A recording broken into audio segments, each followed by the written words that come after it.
Welcome back to Sophie and Jumong, episode 25. Don't forget to hit subscribe and tap the notification bell so you never miss an update. The salty breeze of Dubai's midnight coast brushed against Sophie's warm cheeks as she leaned her head on her mother's shoulder. The soft lights of the anchored yacht danced on the rippling water. Sophie's eyes glowed with tears that no longer fell. Her heart was too full to cry more. Her mother held her daughter's hand firmly. "My child, do you know what God has done tonight?" she whispered. Sophie giggled softly, resting her head against the older woman's. "I know, Mama. I still feel like I'm dreaming. You, here in Dubai, and him, all this." She gestured toward the deck where Jumong waited a few steps away, giving them space but stealing glances at Sophie every few seconds. But Sophie did not rush back to him. She clung tighter to her mother's arm, leading her inside to a quieter corner away from the breeze. She needed to feel this, to hold this moment longer. They sat close on a soft lounge seat, hands locked. Sophie's mother cupped her cheek, brushing away the last dampness near her lashes. "Hey, my daughter, you are so beautiful tonight. But that man," she paused, her eyes twinkling, "he is very handsome too. He looked at you like the sun lives inside you." Sophie laughed, half sobbing, covering her face. "Mama!" Her mother chuckled, patting her hand. "It is true. But listen, Sophie. Beauty is not everything. Tonight you are his. You must show him love, respect. Be gentle with your words. Make him proud he chose you before the world knows. And Sophie," she lowered her voice, squeezing her daughter's hand, "pray, my child. Pray every day for peace in this home you are building. When storms come, do not shout. Pray." Sophie's breath caught. "Yes, Mama, I promise." Her mother nodded, her face glowing. "Tonight, when he holds you close, do not hold back your warmth.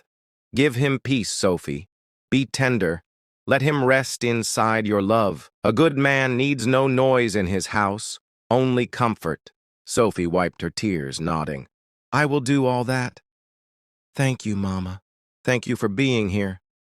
Thank you for praying for me all my life." Her mother kissed her forehead again, murmuring quiet blessings in their native tongue. For a few moments they sat wrapped together, rocking slowly as if back home in Namibia under the old tin roof. Finally, she drew back, cupping Sophie's chin. "Go now, my child. He is waiting. And I am happy. So happy." Sophie stood, helping her mother rise too. She hugged her tightly once more, breathing in her comforting scent, letting it anchor her in this new world.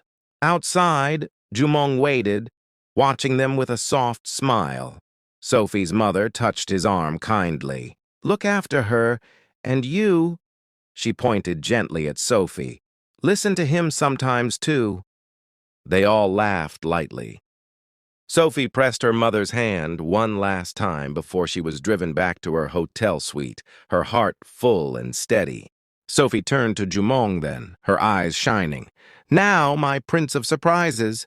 He leaned close, brushing a kiss to her forehead. "Now just us, my love. Just us." He took her hand, leading her gently to the lower deck. Inside the private cabin, candles flickered, rose petals trailed from the door to the edge of the plush bed, and sweet fruit drink chilled beside crystal glasses. Sophie gasped and slapped his arm lightly. "This was your plan too?" "I had help," Jumong confessed, laughing, his dimples deepening. He pulled her closer, wrapping both arms around her waist. "Don't worry. Tonight no more surprises, just us." She curled her fingers into the lapel of his cream jacket, her eyes soft and shining. "I don't know how to thank you." "You already did." He kissed her gently, slow, unrushed. When they pulled apart, Sophie could barely stand on her feet. "Shall we?" Jumong nodded toward the low table by the window, where Dubai's skyline shimmered like jewels on velvet. They sat, fingers brushing over sliced fruit and toasted nuts. Sophie fed him a sweet grape. He traced a playful line along her wrist, making her giggle and lean closer. The night felt like honey, slow, sticky, sweet. Minutes later, Sophie rose, drifting to the window. She pressed her palm to the glass. So many lights, so many dreams, and I'm here, with you. Jumong came behind her, wrapping his arms around her waist, chin on her shoulder. No more lights out there matter tonight, only the ones in your eyes. She turned in his arms, sliding her hands to his neck. Say it again, she whispered. He kissed her brow. Only you matter tonight, only us. They stayed there, their silhouettes merging with the night view. Time unraveled itself, slow and forgiving. They talked about nothing and everything. Her mother's joy, the wedding they hadn't yet planned, the children they half-joked about having one day. Later, Jumong tucked Sophie into the soft bed, the scent of roses drifting through the cool air. He lay beside her, his hand splayed over her stomach, protective and gentle. I love you, Sophie, he murmured, voice thick with sleep. She turned, nose brushing his. I love you more. He chuckled softly. Impossible. Below deck, the yacht rocked them into dreams. Back at her hotel, Sophie's mother lay awake on crisp white sheets, staring at the ceiling with a quiet smile. In her mind, she prayed blessings over her daughter, that Sophie's joy would multiply like the grains of desert sand.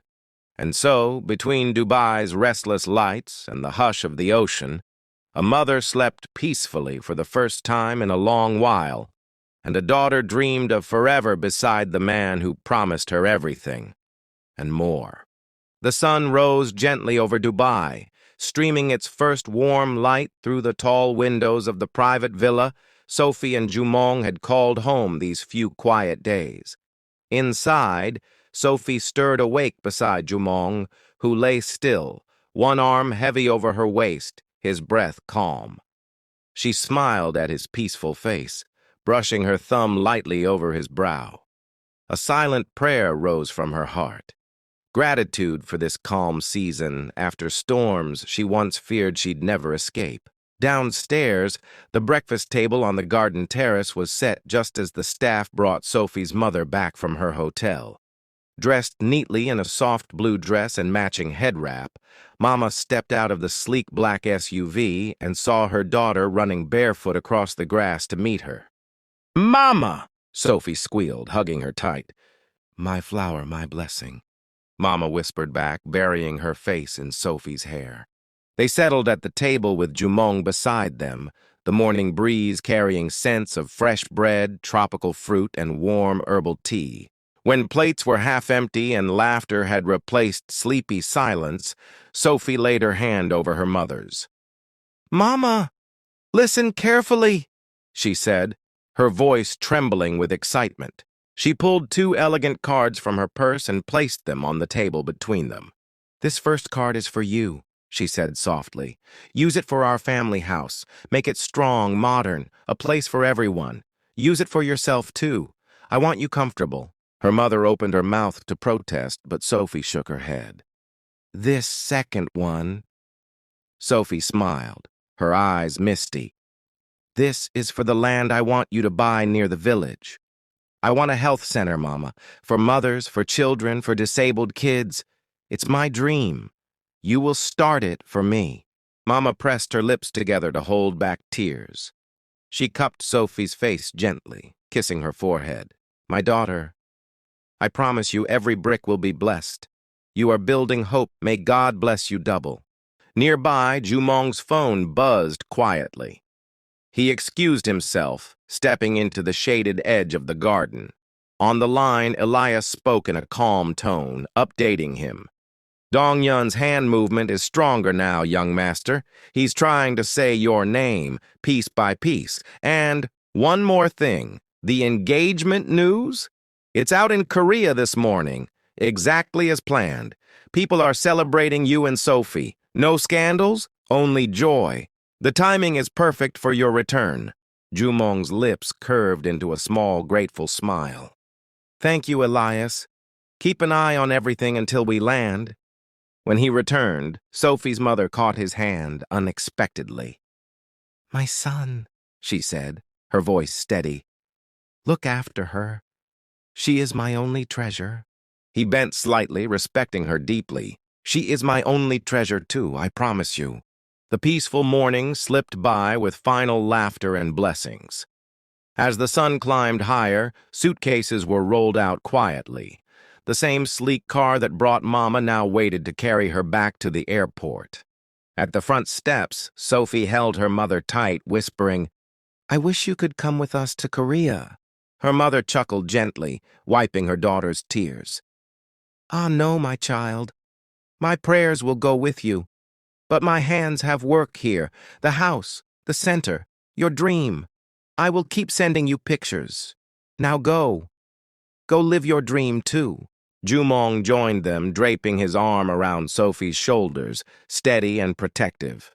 Together they watched the car pull away, Mama waving from the back seat, her eyes shining with pride. The moment Sophie Nam and Jumong stepped off their private jet at Incheon Airport, the world that once gossiped in whispers now roared in headlines.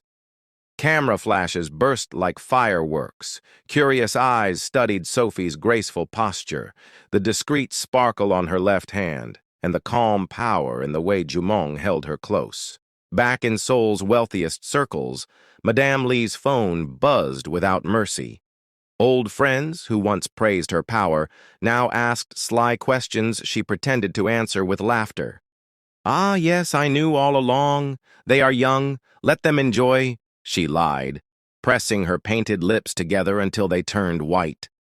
But when the last call ended, she sank into her chair in the private sitting room she had once ruled like a queen.